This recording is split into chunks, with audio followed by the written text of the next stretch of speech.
समय haunted building में रोशनी नहीं थी, सिवाय पहली मंजिल को छोड़कर, जहां पर एक दरबान जो बेफिक्र होकर टीवी देख रहा था और आसपास बिल्कुल सन्नाटा था। जैसे ही शुभम आगे बढ़ने लगा, तभी दरबान की आवाज आई, रुको, तुम यहाँ क्या कर रहे हो? बूढ़े दरबान ने शुभम की ओर देखा। उसके चेहरे पर शक साफ साफ दिख रहा था। सर, लास्ट टाइम मैं जब यहाँ आया था तो मुझसे मेरी एक चीज छूट गई थी। मैं वो लेने आया हूँ। आप चाहो तो मेरे साथ चल सकते हो। शुभम ने ये कहते हुए उसे सिगरेट का एक पैकेट दिया। कभी कभी दुनिया बहुत सरल महसूस होती है।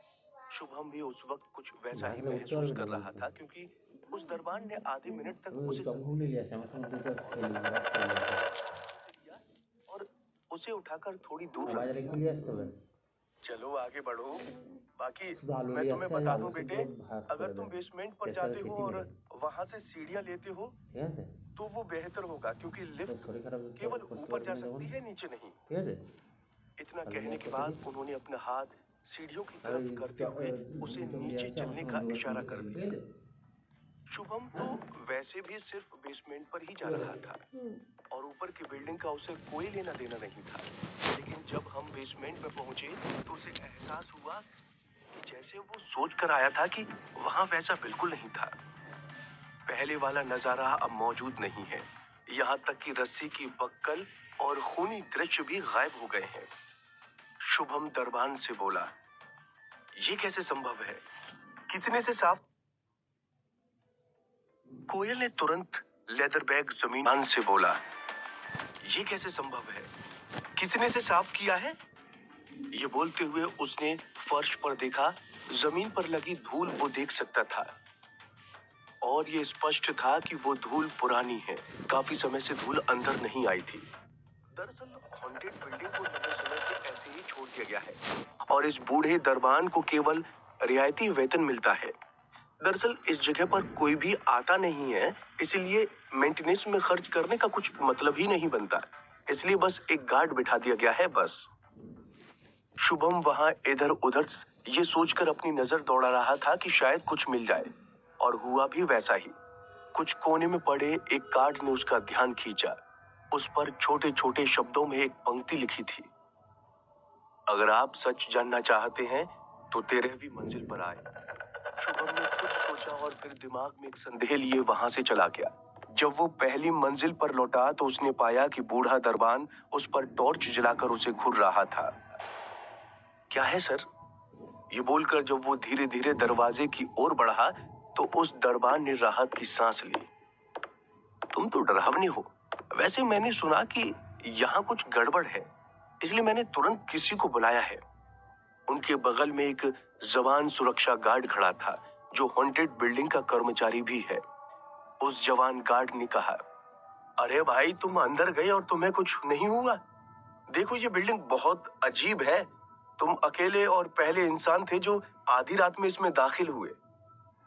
उन्होंने उसे बताया कि इतने लंबे समय तक किसी ने हॉन्टेड बिल्डिंग में आने की हिम्मत नहीं की थी, सिवाय एक इंसान के जो कुछ वक्त पहले पिछली बार बाहर आया था। शुभम ने स्माइल करते हुए उन्हें बताया कि वो इंसान मैं ही हूँ। अच्छा, ठीक है, लेकिन बेहतर होगा कि तुम वापस चले जाओ। तुम यूं ही इधर उधर नहीं घूम सकते। नहीं, मैं 13वीं मंजिल पर जाकर कुछ देखना चाहता हूँ। मेरी बात सुनकर दोनों सुरक्षा गार्ड थोड़े शॉक्ड रह गए। उन्होंने अपने डंडे निकाले और शुभम को भगाने के लिए तैयार हो गए। अरे, आप क्या कर रहे हो?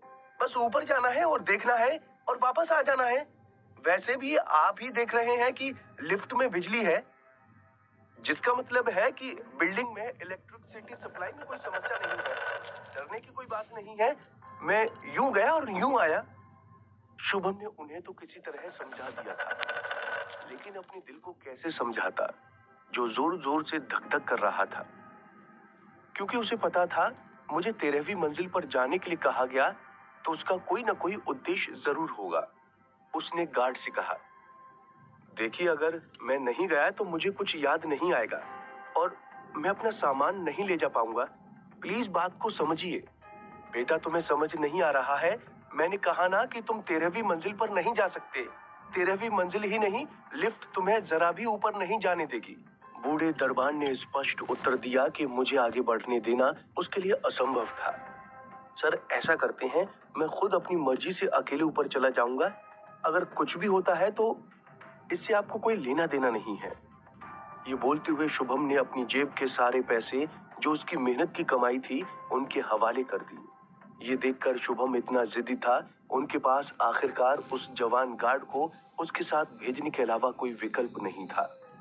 शुभम ने कहा, एक बात और, हम कितने समय तक यहाँ वहां रुकेंगे ये मेरे ऊपर निर्भर नहीं है।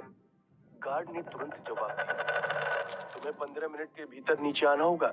यदि तुम जरा भी होशियारी दिखाओगे तो मैं तुम्हें यहीं बांध दूंगा, पहले से बता रहा हूँ।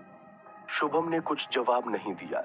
उसके बाद जवान गार्ड और शुभम लिफ्ट के पास गए। गार्ड ने ऊपर जाने के लिए लिफ्ट के बाहर खड़े रहकर उसका बटन दबाया और लिफ्ट तेजी से ऊपरी मंजिल से नीचे की ओर बढ़ने लगी।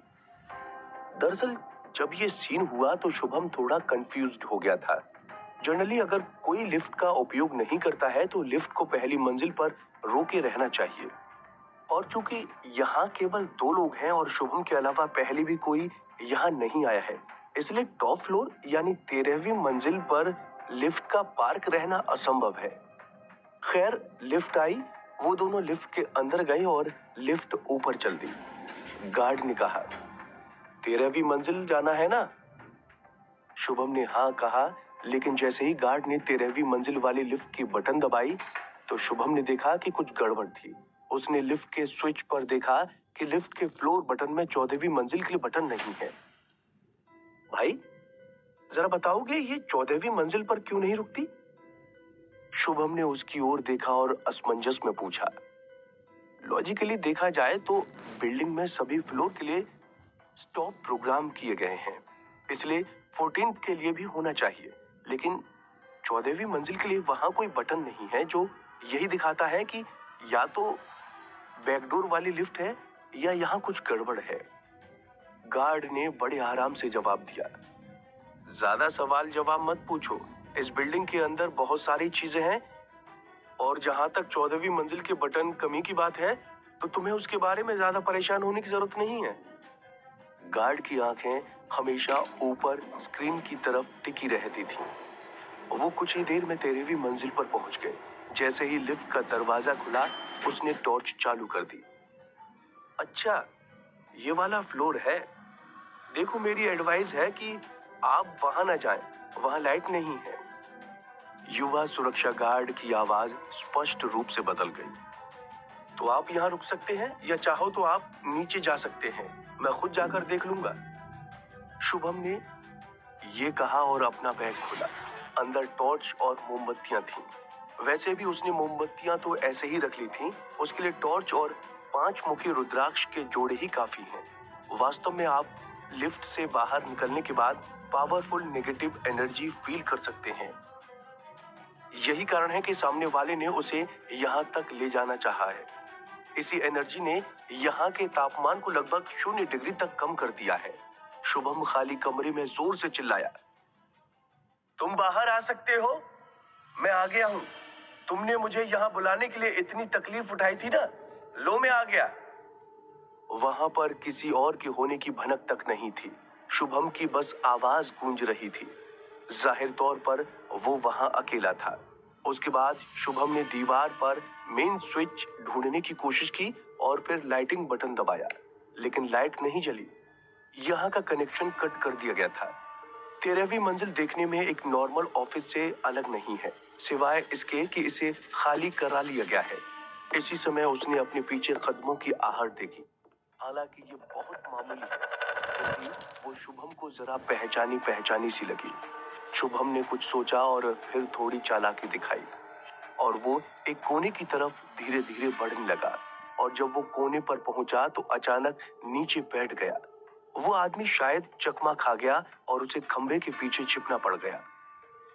बाहर आओ, मैं देखना चाहता हूँ तुम मुझसे क्यों और क्या छिपा रहे हो। वो अपनी सीध में कुछ ही दूरी वाले एक खंबे की ओर उदासीनता से लगातार देखता रहा।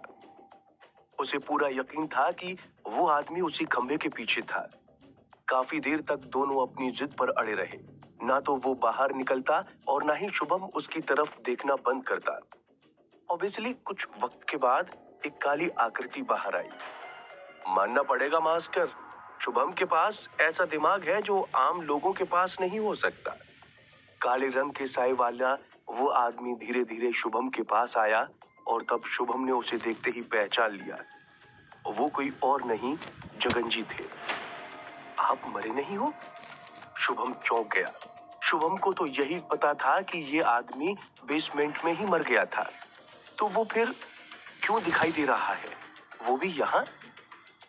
बेशक मैं मरा नहीं हूँ, लेकिन मैं अभी सामने नहीं आ सकता। ये कहकर उसने शुभम को अपने पीछे आने का इशारा किया और 13वीं मंजिल की गहराई की ओर चल दिया। हॉन्टेड बिल्डिंग उस समय इस शहर का सबसे बड़ा इन्वेस्टमेंट प्रोजेक्ट था। क्या तुम जानते हो कि इसके पीछे कितनी जिंदगियों का इस्तेमाल किया गया? शायद नहीं। मैं भी वास्तव में ये नहीं जानता था, लेकिन पिछली बार बेसमेंट में मुझे जो चीजें मिली वो इसे साबित कर सकती हैं कि मेरी बात में कितनी सच्चाई है। तुम्हें अंदाजा नहीं है कि यहाँ क्या क्या चल रहा है, कितने लोगों के जान के साथ खिलवाड़ किया गया है इस प्रोजेक्ट के लिए। इंसानी जिंदगी तो सिर्फ उनके लिए एक नंबर है, जस्ट अ नंबर। वो तो मैं लकी था कि मुझे इनके राज का पता चल गया, लेकिन उसके लिए मुझे यहाँ छिपना पड़ा। इतना कहते हुए जगन का चेहरा एकदम लाल हो चुका था। वो सचमुच कह रहा था और जो कुछ भी उसने देखा था उस बात का उसके अंदर बहुत ज्यादा गुस्सा और दुख था। शुभम ने भी ये बात महसूस की। शुभम उसके पास आया और पूछा, मुझे आगे क्या करना चाहिए? वो थोड़ी देर तो चुप ही रहा और उसके बाद उसने कहा कि तुम अगर सच में इसकी जड़ में जाना चाहते हो तो तुम्हें कुछ साल पहले हुए एक मर्डर केस के बारे में जानना होगा और साथ ही उसके खूनी का पता लगाना होगा। शुभम के मन में पहले ही हजारों सवाल चल रहे थे।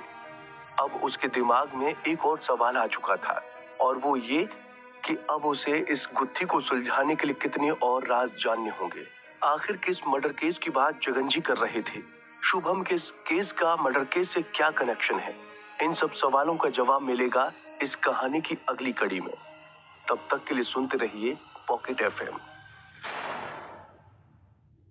सब सवालों